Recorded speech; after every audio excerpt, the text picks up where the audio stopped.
अगर देश को सचमुच तरक्की करना है तो नौजवानों की तरक्की होनी चाहिए। कोई भी आपको भड़काए मत भड़को ना। दुनिया में इतना कुछ करने के लिए है आपको, तुरंत भड़क के गलत रास्ता पकड़ के जेल चले जाना। ये जो गंदा सोशल मीडिया है, जहर के माफिक जो है घर घर में घुस गया है। ये इस्लाम खतरा नहीं, तुम्हारी औकात क्या इस्लाम को बचाने वाले को? इस्लाम तुमको बचा के रखा है। मैं इस्लाम को बचाने के लिए निकला हूँ, और कुछ करोगे, कुछ गलत काम करके जाके जेल में जाके बैठो। ना इस्लाम को कुछ कर पाओगे, ना अपने लिए कुछ कर पाओगे। आज शहर बेंगलुरु डीजेहल्ली इलाके में इस्लामिक इंफॉर्मेशन सेंटर ने अपनी जानिब से एक इंस्टीट्यूशन का इफ्तिताह किया। इस इंस्टीट्यूशन का मकसद गरीब बच्चों को पढ़ाया लिखाया जाए और स्किल डेवलपमेंट किया जाए। इस इंस्टीट्यूशन का नाम इंस्पायर एकेडमी है। इस इंस्टीट्यूशन के इफ्तिताह में जनाब भास्कर राव साहब तशरीफ़ लाए, जो farmer commissioner of police Bengaluru थे। तो इस मौके पर जनाब भास्कर राव साहब ने नौजवानों को एक अहम पैगाम दिया है। तो आइए नाजरीन, एक मरतबा हम आपको भास्कर राव साहब की सारी वो बातें सुनाते हैं और ज़्यादा से ज़्यादा इस क्लिप को शेयर करें। तो ये यहाँ डीजेहल्ली के बीच में आके इस्लामिक इंफॉर्मेशन सेंटर का एक ऑफिस इनॉग्रेशन में इंस्पायर एकेडमी के नाम से इनका हेडक्वार्टर आरटी नगर में है, और इन्होंने बेंगलोर में अलग अलग जगह ब्रांचेस खोलने का मकसद रखा है। अच्छा मकसद रखा है। इसका मैं इनका ताजुबात करता हूँ कि ये सारे मिलके जो नौजवानों को एक अच्छे रास्ते पर लाके उनको एक तालीम नाम की हथियार उनके हाथ में थमाने वाले हैं, क्योंकि आगे आने के दिनों में तालीम ही सबसे बड़ी हथियार रहेगी इस दुनिया का सामना करने के लिए। बिना तालीम के हम जो है इस दुनिया में जी नहीं सकते हैं, या दूसरों के नीचे काम करना पड़ता है, या किसी के मेहरबानी से ही जीना पड़ता है। अगर अच्छी तालीम रही, ख़ास करके लड़कियों को, उससे इनको इकोनॉमिक पावर मिलता है। सचमुच का फ्रीडम चाहिए तो इकोनॉमिक पावर चाहिए। और आज की तारीख में जो इन लोगों ने मिलकर ये नौजवानों के लिए एक एकेडमी खुला है, ख़ास करके मुझे बताया गया कि जो बच्चे 10वीं में या पीयूसी में फ़ेल हो गए हैं, उनको ये ज़बरदस्ती इधर बुला के इनको कंप्यूटर स्किल्स हो, या बात करने का स्किल हो, स्पीकिंग इंग्लिश हो, या नौकरी मिलने वाली ऐसे क्वालिटीज़ उनको सिखाने वाले हैं। इसकी बहुत ज़रूरत है आज, क्योंकि अगर आप घूम के देखिए, अगर देश को सचमुच तरक्की करना है तो नौजवानों की तरक्की होनी चाहिए। देश नौजवानों को बिना तरक्की नहीं कर सकती है। अगर नौजवानों की तरक्की होनी है तो नौजवानों को इसे हिम्मत से तैयार होना है कि हम कुछ भी हो इसका हम सामना कर सकते हैं। और ख़ास करके इस बदलती हुई दुनिया में, जो कि हर रोज़ एक नई नौकरी शुरू हो रही है, एक नौकरी ख़त्म भी हो रही है। जिस तरह से टेक्नोलॉजी बढ़ रहा है, अब बोलते हैं कि आर्टिफिशियल इंटेलिजेंस आ रहा है, फाइनेंशियल में फिनटेक आ रहा है, उसके बाद में ड्रोन का टेक्नोलॉजी आ रहा है। मतलब दुनिया भर की नई चीज़ें हमारे मुल्क में अंदर आ चुकी है, और हमारे नौजवानों को इसके लिए तैयार रखना बहुत ज़रूरी है, नहीं तो हम पीछे छूट जाएंगे। और ऐसे ही ख़ास करके मैं तो सीधे बोलूँगा कि जो हम अखबारों में पढ़ते हैं कि मुसलमान बच्चों का हाल जो है शेड्यूल कास्ट बच्चों के हाल से भी बदतर है, ये नहीं होना चाहिए। ऐसे मुसलमान कम्युनिटी में बहुत सारे लोग जो हैं ऊपर वाले की दया से, ऊपर वाले के ब्लेसिंग से बहुत अच्छे पोजीशन में है। They also should come and donate, and इनको जो सरकार की जो ग्रांट्स है इसका भी अच्छा यूटिलाइज़ करके इन लोगों को आगे ले आना बहुत ही इम्पॉर्टेंट है। नहीं क्या होता है कि अगर इनको खाली छोड़ देने से नशे के या जो नशीले पदार्थों के लपेट में आ जाएंगे, नहीं तो खाली माइंड जो है, खाली मन जो है शैतान का अखाड़ा बन जाता है, और दिमाग में फ़िरका परस्ती बातें आना शुरू हो जाती है। इंटरनेट में फालतू जहरीले और क्या कहते हैं अननेसेसरी अनवांटेड चीज़ के पीछे लग जाते हैं। मुल्क में काम करने के लिए बहुत कुछ है काम करने के लिए। बस आप तैयार हो जाइए और लगन से काम कीजिए। आपका घर भी उजाला रहेगा, आपके घर में पैसे भी आएगा, आप भी नाम कमाएंगे, अपने परिवार को भी अच्छी तरह से आप खुश रख सकते हैं, बच्चों की तालीम दे सकते हैं, घर बना सकते हैं, अपनी गाड़ी खरीद सकते हैं। और हर एक आम आदमी की यही छोटी छोटी तमन्नाएं होती हैं जो कि हम तालीम से ही हम पूरा कर सकते हैं।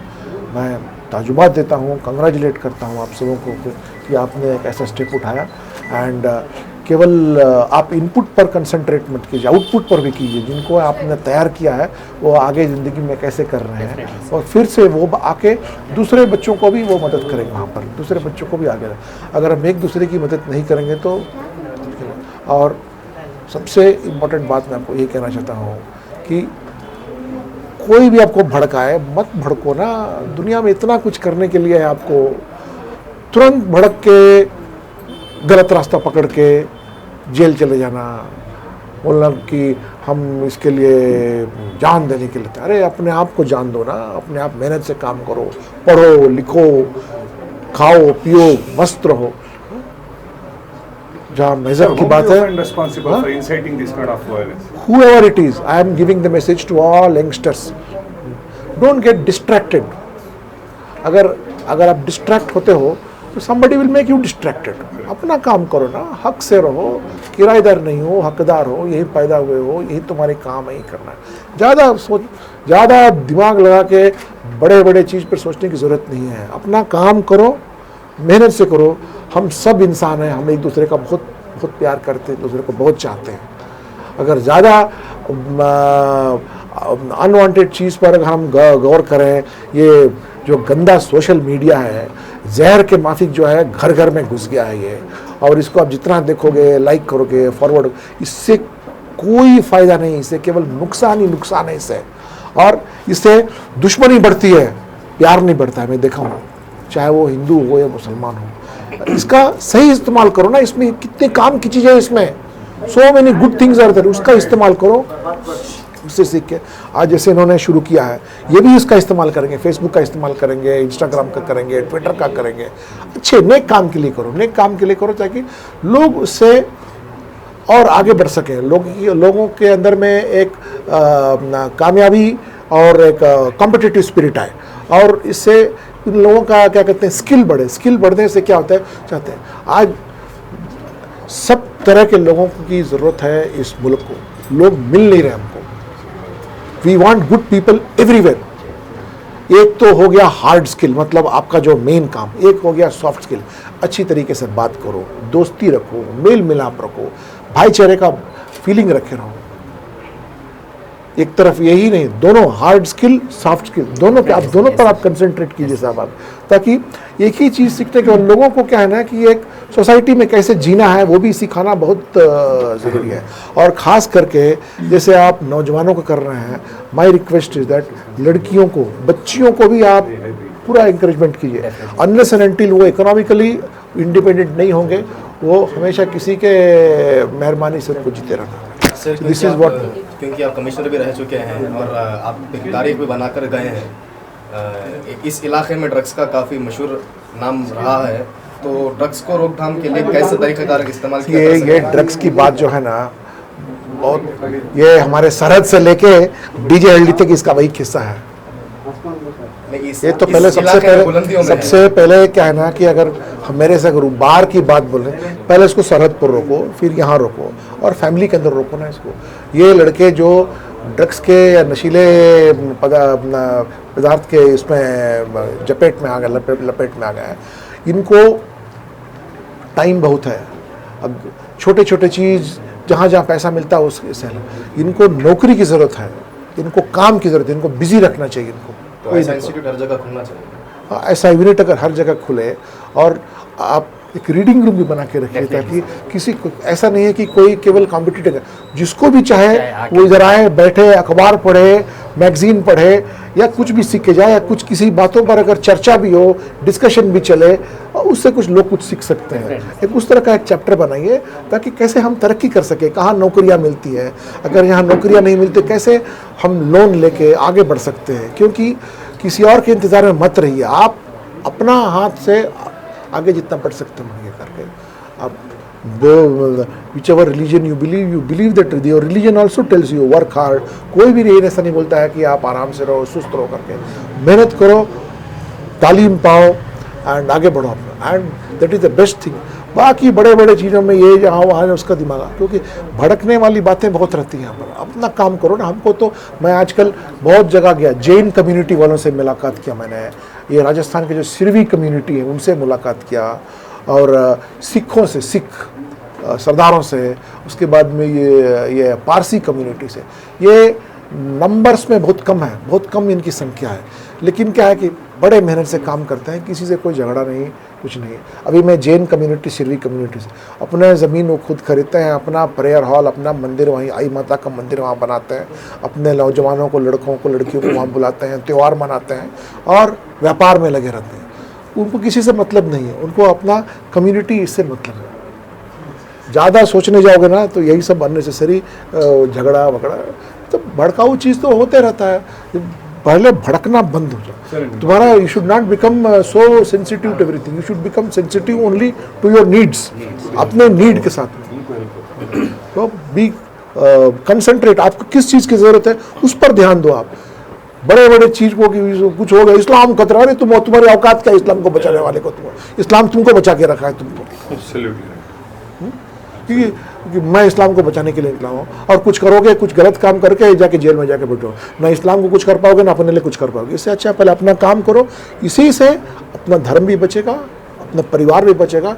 जब ये दोनों बचा तो सबकी खुशहाली होगी. That is what I want to tell you very very frankly.